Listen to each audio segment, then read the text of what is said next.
네, 귀한 찬양으로 하나님 영광 받으실 줄 믿습니다. 아멘. 오늘 이 시간에는 여러분들과 함께 야베스의 기도를 통해서 올 한 해 우리가 살아갈 다짐을 할 수 있는 그러한 시간을 가졌으면 좋겠습니다. 새로운 해가 시작되면 우리는 이렇게 인사를 합니다. 새해 복 많이 받으세요. 표준 국어 대사전을 보면 복의 의미는 삶에서 누리는 좋고 만족할 만한 행운 또는 거기서 얻는 행복이라고 이야기를 합니다. 쉽게 말해서 복을 우리가 얻게 되면 우리가 살아가는 그 삶이 더 행복해진다라는 것을 이야기하고 있는 것입니다. 그렇기 때문에 새롭게 시작되는 1월 1일 이렇게 서로 우리가 인사를 하는 것입니다. 그리고 새해가 시작된 지 이제 2주를 넘어가는 지금 시점에서 남은 한 해를 우리가 복된 한 해로 살기 위해서 오늘 하나님께 복을 구했던 그 야베스라는 인물과 그가 어떠한 기도를 했는지를 통해서 우리가 앞으로 살펴보고자 합니다. 앞서 말씀드린 것처럼 그 복의 의미는 내가 어떤 것을 할 때 만족할 만한 결과를 갖는 것이라는 것을 우리는 알아야 합니다. 그리고 성경에서도 복에 대해서 많은 내용들이 있는데 우리나라 성경에서는 같은 복으로 해석이 되지만 원어상으로는 이제 복은 두 가지로 나눠지는 것을 볼 수 있습니다. 첫 번째는 바라크라는 복이 있습니다. 이 바라크라는 복은 창세기 12장 이전에서 하나님께서 아브라함을 부르신 다음에 너는 복이 될지라 라고 이렇게 말씀하셨습니다. 창세기 12장 2절을 제가 읽겠습니다. 내가 너로 큰 민족을 이루고 내게 복을 주어 내 이름을 창대하게 하리니 너는 복이 될지라. 여기서 이 바라크라는 복은 어떤 복이냐면 물질적인 복과 그리고 정신적인 복을 합쳐 있는 그런 포괄적인 그러한 복을 이야기합니다. 그리고 또 언약 백성뿐만 아니라 언약 백성이 아닌 사람들에게도 내려지는 그러한 복이라고 할 수 있는데 이 땅에서 누릴 수 있는 복, 다시 말하면 우리가 가시적으로 눈으로 볼 수 있는 그 복을 바라크의 복이라고 할 수 있습니다.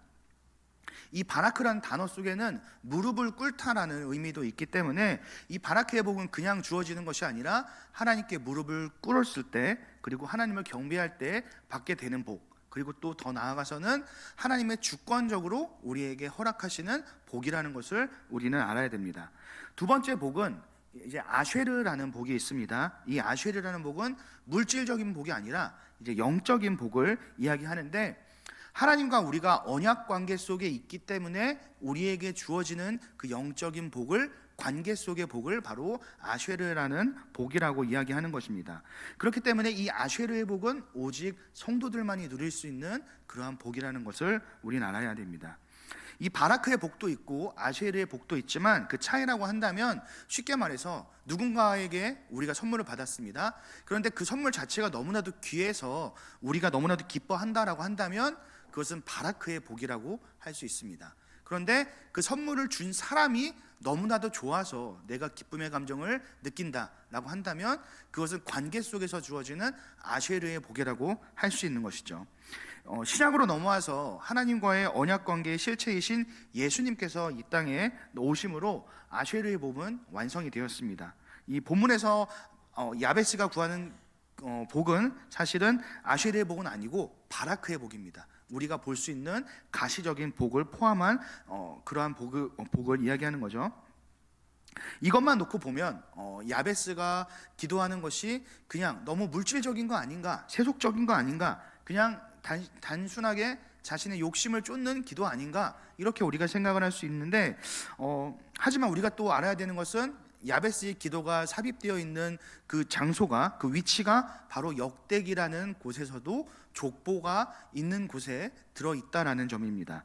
창세기 5장을 보면 아담의 족보가 이렇게 기록이 되어 있는데 거의 대부분의 사람들은 설명을 할 때 거의 몇 세에 누가 누구를 낳고 몇 세까지 살았다가 죽었더라, 이렇게 동일하게 이렇게 설명이 됩니다. 그런데 그 중에서도 특별한 기록을 갖는 사람이 있는데 그 사람의 이름은 에녹입니다. 그런데 에녹의 인생이 다른 사람들보다 조금 더 특별한 것은 그는 하나님과 동행함으로 죽음을 보지 않고 하나님 나라에 들어가게 된 인물이기 때문입니다. 그리고 또 다른 사람, 또 다른 또 설명이 있는 사람은 있는데 그 사람은 노아라는 인물입니다. 이 노아의 인생은 이 세상의 심판과 더불어서 새 출발이 되기 때문에 아담의 족보 안에서도 굉장히 뜻깊은 의미를 갖는 것이죠. 또한 역대기의 기록 배경을 보면 70년 바벨론 포로 이후에 이제 돌아온 이스라엘 백성들을 향해서 이제 기록이 되었기 때문에 현재 이스라엘 역대기를 읽는 이스라엘 백성들은 자신의 정체성이 사실은 좀 흐릿해져 있는 그러한 상황이었습니다. 다시 말하면 그들이 하나님의 택하신 백성이라는 그러한 정체성이 희미해져 있기 때문에 그들에게 있어서 가장 필요한 것은 바로 하나님이 어떠한 분이신가, 그리고 하나님의 권위를 세우는 것이 가장 우선적이었습니다. 이러한 관점에서 바라본다면 유다 지파의 족보가 기록되어 있는 곳에 갑작스럽게 야베스의 기도가 들어있다는 것은 매우 큰 중요한 의미를 갖고 있는 것을 우리는 또 발견하게 되는 것입니다. 야베스라는 인물과 관련된 성경 구절은 사실 이 두 구절밖에 없기 때문에 오늘은 본문 속의 단어와 그리고 당시의 배경을 통해서 이해하는 시간을 가져보았으면 합니다. 먼저 들어가기 앞서서 야베스라는 사람의 이름의 뜻을 먼저 살펴보았으면 좋겠는데, 야베스는 슬픔이라는 뜻을 가진 단어입니다. 그래서 많은 사람들이 이 야베스라는 사람을 이해할 때 첫 번째로는 태생이 좋지 않은 상황 속에서 태어난 사람이다 라고 이렇게 생각을 합니다. 그 이유는 우리가 살펴본 것처럼 야베스라는 이름이 슬픔이라는 뜻을 가졌기 때문입니다. 두 번째는 아버지가 없는 상황 속에서 그는 태어났다 라고 얘기를 하는데, 이스라엘에서 이제 정말 도움이 필요한 사람들을 고아와 과부, 나그네라고 하는데 그 과부의 아들로 태어났다라는 것이죠. 그 이유는 바로 야베스라는 이름을 지어준 사람이 아버지가 아니라 어머니이기 때문에 그렇게 또 추측을 하는 사람들이 있습니다. 세 번째는 이제 야베스라는 사람이 사실은 중증의 장애를 가졌다, 그렇기 때문에 그가 이제 고난 중에 태어났다라고 이렇게 설명을 했다라고 이렇게 주장하는 사람들도 있습니다. 사실 우리는 구체적으로 성경에서 야베스라는 인물이 어떠한 상황인지 이야기를 하고 있지 않기 때문에 우리는 알 수 없지만, 적어도 우리가 추측할 수 있는 것은 야베스는 다른 사람들보다 훨씬 좋지 않은 환경 속에서 태어났고 자라왔던 사람이다 라는 것은 분명히 알 수 있는 것입니다. 그런데 성경에서는 그 야베스를 무엇이라고 이야기하고 있느냐면 역대상 4장 9절입니다. 야베스는 그의 형제보다 귀중한 자라 라고 이렇게 설명을 합니다. 영어로는 honorable이라고 하고 조금 더 한국말로 풀이를 하면 명예롭다, 그리고 개역 한글 성경에서는 존귀한 자라고 이야기를 하고, 원어로는 카바드라는 단어를 사용을 합니다. 이 카바드라는 단어가 이제 사용된 대표적인 것을 보면 사무엘상 2장 30절입니다. 나를 존중히 여기는 자를 내가 존중히 여기고 나를 멸시하는 자를 내가 경멸하리라 라는 내용인데, 사무엘상의 그 배경을 살펴보면 당시에 죄를 일삼던 그 엘리의 두 아들과 엘리의 그 가문을 하나님께서 버리시고 그리고 또 그들을 향해 저주하시는 그러한 선포의 메시지가 담겨 있는 것이 바로 사무엘상 2장의 그 내용입니다. 그런데 어떤 사람이 존중이 여김을 받는다라는 것은 바로 그 사람이 하나님을 존중히 여기기 때문에 하나님께서 그를 존중히 여기신다라는 것을 우리가 발견할 수 있는 것이죠. 이 존중이라는 단어가 가리키는 그 카바드는 사실 무겁다라는 개념을 가지고 있습니다. 그렇기 때문에 우리가 무언가 굉장히 중요한 일이다라고 표현할 때 그 중자가 무거울 중을 씁니다. 그렇기 때문에 무겁다라는 것은 우리에게 있어서 중요한 것을 가리키는 것이죠. 만약에 여러분들에게 재물이 있는데 재물이 많습니다. 그러면 그 재물이 당연히 무겁겠죠. 그렇기 때문에 이 무겁다라는 카바드라는 단어 속에는 부요하다 이러한 의미도 있는 것이고, 또 재물이 많으면 또 영광스럽기 때문에 영광이라는 뜻 역시 또 가지고 있는 그러한 단어입니다. 그래서 이 원리를 그대로 가져오면 이 야베스라는 사람이 어떤 사람이냐면 바로 하나님을 존귀히 여기는 사람이었다라는 것을 우리는 알 수 있는 것입니다. 구절의 내용을 통해서 우리가 알 수 있는 것은 야베스의 인생에서 처음의 시작은 슬픔이었지만 결국에는 하나님께서 그를 존귀케 하여 주신 인생이라는 것을 우리는 발견할 수 있는 것입니다. 그리고 10절에서 야베스가 어떠한 기도를 했는지 우리는 그 답을 찾을 수 있는데, 첫 번째로 그가 부르는 대상이 바로 이스라엘의 하나님이라고 이야기합니다. 이스라엘의 하나님이라는 표현은 출애굽 이후에 그들을 인도하시는 하나님을 가리키는 것인데, 당시의 최고의 강대국이었던 애굽으로부터의 해방, 그리고 또 그들을 구원하시기 위해서 수많은 이적을 행하시고 결국에는 그들을 하나님의 백성으로 삼으신 그분을 나의 하나님으로 믿는 고백이 바로 이스라엘의 하나님입니다. 성경에서는 수많은 하나님의 약속들이 있습니다. 성경을 보면 아브람과 이삭과 야곱에 이어서 그의 후손들인 이스라엘을 향해서 또한 그 복은 변함없이 이어져 내려가고 있습니다. 언약의 하나님, 그 약속의 하나님을 믿는 그 믿음은 바로 이스라엘의 하나님이 되시는 것입니다. 오늘날 우리가 이 언약의 하나님을 믿는다라고 한다면 성경에 기록된 대로 우리가 예수 그리스도를 통해서 영생을 얻는 것이 바로 이스라엘의 하나님을 우리가 부여잡는 그러한 의미와 일맥상통하는 것과 같습니다. 그런데 그러한 하나님께 야베스가 기도하고 있습니다. 일반적인 상황에서 우리에게 안 좋은 상황이 발생하거나 아니면 그러한 사건이 발생하게 되었을 때 우리는 낙담하거나 아니면 주저앉거나 아니면 절망에 빠질 수도 있는데 그는 하나님을 의지하면서 붙잡으며 나아갔던 것입니다. 둘째로 야베스의 기도를 보면 주께서 복을 내게 주시려거든 이라고 이렇게 기도하고 있습니다. 그 문제를 해결함에 있어서 그 해결이 바로 하나님께 있다라는 것을 고백하는 것이 바로 야베스의 기도였습니다. 작은 일이 발생했을 때 우리는 그 일을 해결하기 위해서 내 힘으로 우리는 해결하려고 합니다. 그런데 계속 해보지만 내가 해결하지 못할 때 우리는 주변에 다른 사람에게 도움을 구합니다. 그런데 그래도 만약에 해결하지 못한다면 그냥 포기를 하든지 아니면 그 문제를 해결할 수 있는 사람을 찾아서 우리는 도움을 요청할 것입니다. 우리가 누군가에게 가서 부탁을 한다는 것은 그 사람이 그 문제를 해결할 수 있는 능력을 가지고 있기 때문이죠. 야베스가 가진 그 어려움이 무엇인지 우리는 알 수 없지만 분명한 것은 그는 오랜 시간 동안 그것을 해결하기 위해서 부단히도 많은 노력을 했을 것입니다.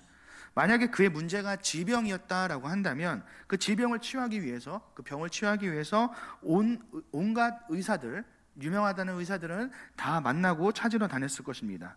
하지만 그럼에도 그는 해결을 받을 수 없었기 때문에 결국에는 마지막으로 그에게 있어서 유일한 해결책이 되시는 하나님께 나아가서 자신의 문제를 내어놓게 되었던 것이죠. 만약에 우리가 그 야베스의 기도를 하기 원한다면 우리의 모든 문제를 해결할 수 있는 분이 바로 하나님이심을 인정해야 합니다. 우리가 문제를 해결함에 있어서 다양한 방법이 있는데 그 중에 한 가지가 하나님이 해결해 주시는 것이 아니라 오직 하나님만이 우리의 문제를 해결해 주실 수 있다는 것을 우리가 믿고 의지할 때 우리의 유일한 길이 오직 하나님께 있음을 고백할 때 우리는 하나님께 모든 문제를 맡길 수 있는 것이죠. 그러한 상황 속에 우리가 가게 된다면 나의 힘과 나의 모든 노력들을 내려놓고 우리는 전심을 다해서 하나님을 의지하는 그러한 모습이 나타나게 될 것입니다. 세 번째, 야베스의 기도를 보면 나의 지역을 넓히시고라고 그는 기도하고 있습니다. 개역 한글 성경에서는 나의 지경이라고 이렇게 표현을 했는데 경계, 영역, 지역, 영토를 이야기하는 그러한 단어입니다. 그래서 오늘날 부동산 투기를 하는 사람들이 가장 좋아하는 본문이 이 본문이라고도 얘기를 합니다. 하지만 우리가 생각하는 것과는 좀 다른 의미를 갖고 있다는 것을 우리는 알아야 합니다. 이스라엘에서는 사실 토지 매매를 해서는 안 되는 것입니다. 그 이유는 그들의 땅의 주인은 바로 하나님이시기 때문에, 그리고 또한 그들에게는 희년이란 제도가 있기 때문에 내가 땅을 팔았을지라도 희년이 되면 다시 본래의 주인에게로 돌려주어야 할 의무가 그들에게는 있습니다. 그래서 내가 만약에 돈을 주고 땅을 사더라도 희년까지의 그 기간이 얼마나 남았는지에 따라서 그 값을 치르고 우리가 그 기간 동안에 어떻게 보면 그 땅을 사용하는 개념이라고 할 수 있는 거죠. 오늘날로 따지면 어떻게 보면 임대 개념에 조금 가까운 것이 당시의 토지 그러한 개념이라고 할 수 있습니다.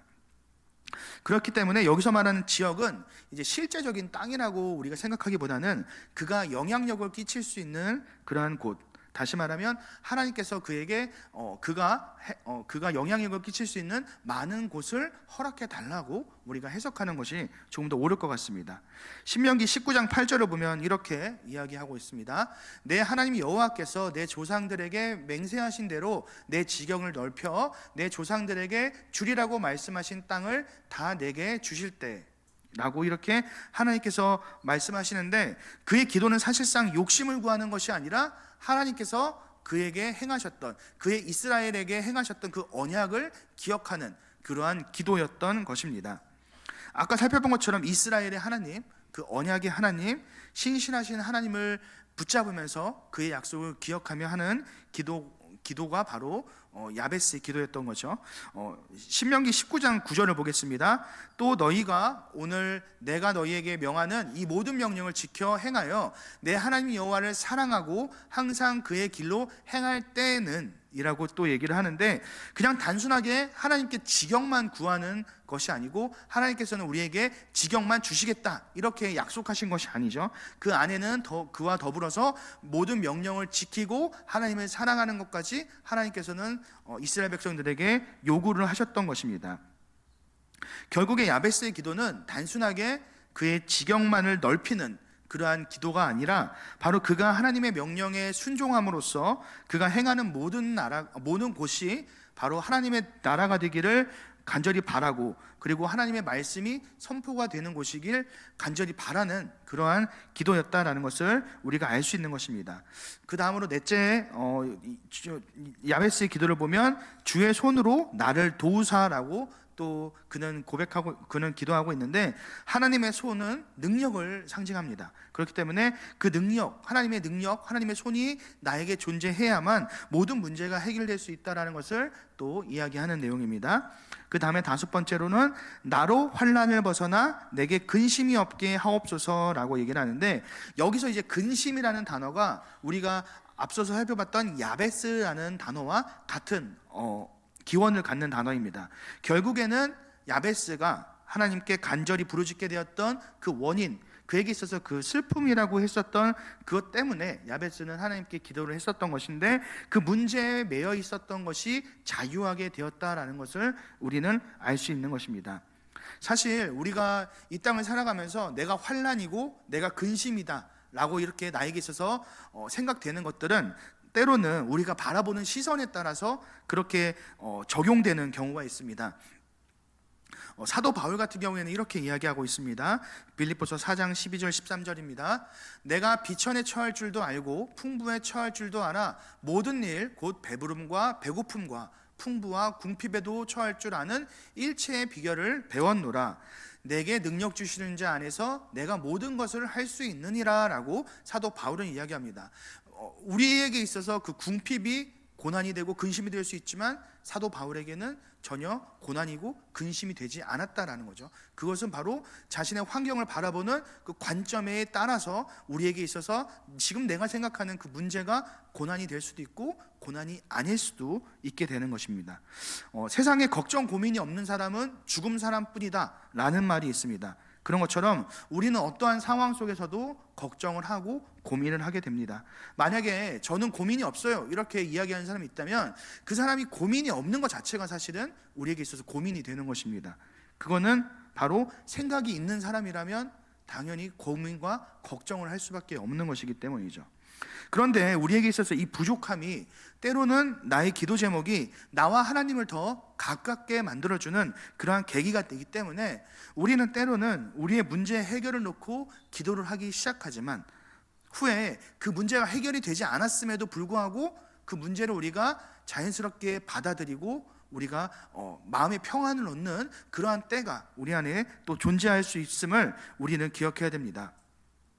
사도 바울의 경우에도 그의 문제에 대해서 하나님께 간절히 기도했던 적이 있습니다.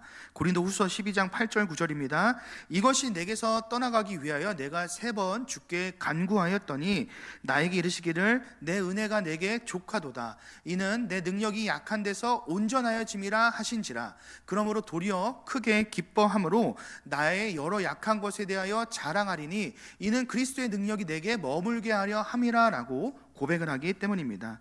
우리의 약함이, 나의 부족함이, 나의 결핍이 내가 오히려 하나님을 더욱더 의지할 수 있는 계기가 되었기 때문에 결국에서는 나의 약한 것이 아니라 바로 나의 약함을 통해서 우리가 얻게 되는 그리스도의 능력을 통하여서 우리가 온전해질 수 있게 되는 것이죠. 이러한 모습이 우리 안에도 나타나게 되는 것입니다. 결국에는 자신의 욕심을, 야베스의 기도는 자신의 욕심을 위한 기도가 아니라 하나님의 마음에 합한 기도를 그가 했었던 것이고, 하나님께서는 그가 구하는 것들을 허락하셨습니다. 결국에는 그는 그의 형제들 중에서 가장 귀중한 자, 존귀한 자가 될 수 있었던 것이죠. 오늘 말씀을 마무리하겠습니다. 오늘 우리가 함께 살펴본 그 야베스의 기도는 하나님의 뜻대로 살겠다라고 다짐하는, 어떻게 보면 결단의 기도와도 같은 내용이었습니다. 야베스가 간절히 하나님께 기도했던 것은 그를 통해서 이 땅에 하나님의 통치와 다스림이 나타나기를 간구하는 것이었고, 하나님께서 이 땅을 다스리시는 도구로서 자신을 사용해 주기를 간절히 바라고, 그리고 자신이 하나님의 뜻을 나타낼 수 있는 그 지경, 그 영역을 더 넓혀달라는, 어떻게 보면 헌신의 기도와도 같다라는 것을 우리는 알아야 됩니다. 내가 많이 가졌다라고 해서 우리는 헌신을 할 수 있는 것이 아닙니다. 내가 많이 부족하고 남들이 모를 아픔이나 슬픔, 오늘 본문의 인물처럼 야베스라는 그 슬픔을 내가 가지고 있지만, 나는 비록 약하지만 나를 사용하실 하나님은 능치 못한 것이 없으신 분이기 때문에, 그리고 또 성경을 통해서 우리에게 약속하시는 것은, 약속하시는 그 신실한 하나님, 변치 않으시는 하나님이기 때문에 우리는 그 말씀을 의지하면서 헌신하며 이 땅을 살아갈 수 있는 것이죠. 신명기 5장 10절을 보면, 나를 사랑하고 내 계명을 지키는 자에게 천대까지 은혜를 베푸시니라 라고 약속하신 그 하나님을 우리가 믿고 우리가 의지하기 때문에 우리는 오늘도 하나님을 사랑하고 그의 계명을 지키며 이 땅을 살아가는 것입니다.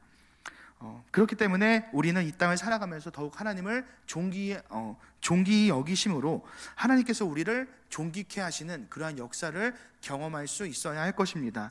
오늘 이 시간에 야베스와 같이 우리 각자에게 보여주시는 지경이 있을 것이고, 그리고 또 영역, 그리고 또 우리가 책임지고 헌신할 수 있는 곳이 어디인지 한번 우리가 다짐해 보았으면 좋겠습니다. 그리고 또 하나님께 나의 지경, 내가 헌신하고 내가 하나님을 위해서 봉사할 수 있는 곳은 어디까지인지 나의 지경을 넓혀 주십시오, 이렇게 우리가 기도할 수 있었으면 좋겠습니다.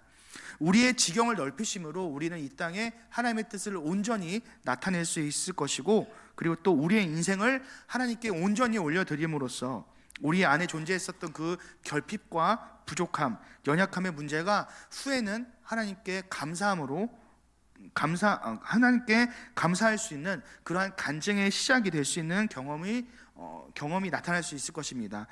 이러한 경험을 2025년에 우리 모두 다 함께 경험할 수 있는 우리 경상교회 온 성도님들이 되시기를 주님의 이름으로 축원합니다.